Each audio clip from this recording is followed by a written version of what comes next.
Well, things have been changing in Alabama. More clinics in that state now pausing IVF treatments after that state's Supreme Court ruled that embryos are in fact babies.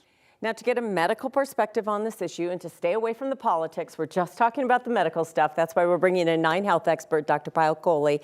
For people that haven't gone through IVF or for those that have had friends, you're still not as knowledgeable about the process. It's not something that just happens like in a week's time. Absolutely not. It takes weeks to months, sometimes even years that couples struggle with this. So essentially what happens once you sort of decide you're going to get IVF is they first check out your uterus to see if it's implantable, if it's kind of healthy for a potential pregnancy. Then they'll give you medicines to stimulate your ovary to release a whole bunch of eggs.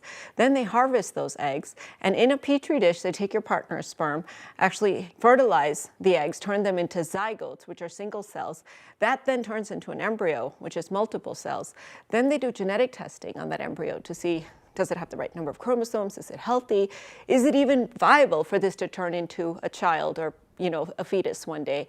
And then they put it back in, which is called a transfer. And for one successful pregnancy, sometimes you need several embryos, even sometimes up to 5 to 10 embryos per single pregnancy to actually get that live birth. So this is months before you actually have a pregnancy of people going through this entire process. So if a hospital or a state was to suddenly stop doing ACL surgeries on knees, they could just stop it and people would have to deal with it. Right. This is a different process to suddenly come to a halt for many people, many families. Completely different, because timing is everything here. It's the timing of the mom, it's the timing of the uterus. Is it ready for implantation? It's how long the embryos have been sitting on ice. In fact, there's a whole literature out there of whether you should do fresh transfers or frozen transfers, because they can have different risk profiles and different benefits and disadvantages. And then, of course, for the parents that are having a surrogate mother, for example, someone who might carry the pregnancy for them, a lot of times the legal and financial transactions have already occurred, and that implantation has to occur relatively soon.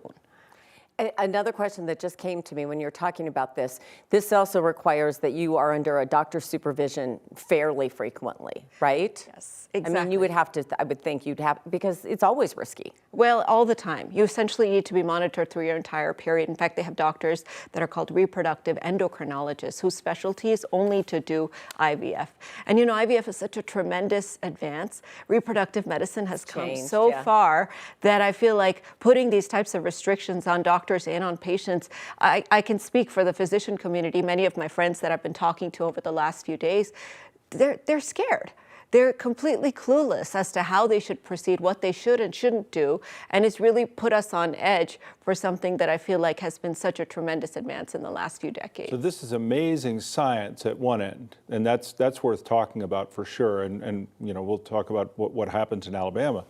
At the other end, you have, this is pure human emotion. This is as tough as it is, and that includes for caregivers and providers. And yes, exactly, all these physicians who spent their careers training to be reproductive endocrinologists, taking care of parents who are struggling with infertility, providing them these resources, especially many of them that have walked along this journey already, and now to suddenly pull out the rug has been really jarring for patients and providers alike. So quickly, for someone that's in the middle of the process, say in Alabama, what do they do?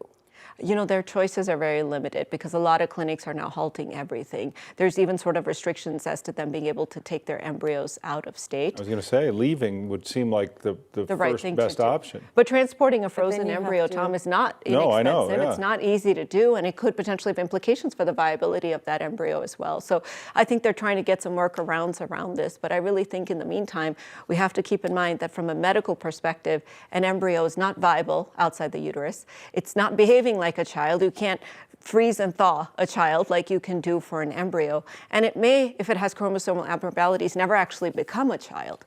So to take away our ability to choose which embryos we can implant and what to do with the ones that aren't healthy has been really, really hard. So the ruling that changed everything came from the Alabama Supreme Court. Alabama's legislature and certainly national pressure is now being brought to bear. So there may be changes. It's certainly worth following. But from a medical perspective, thanks so much for telling us much more about it and what's entailed in all of this. Good to see you. Of course, you can find much more with Dr. Kohli. Just go to 9news.com/Dr. Kohli. We'll be right back.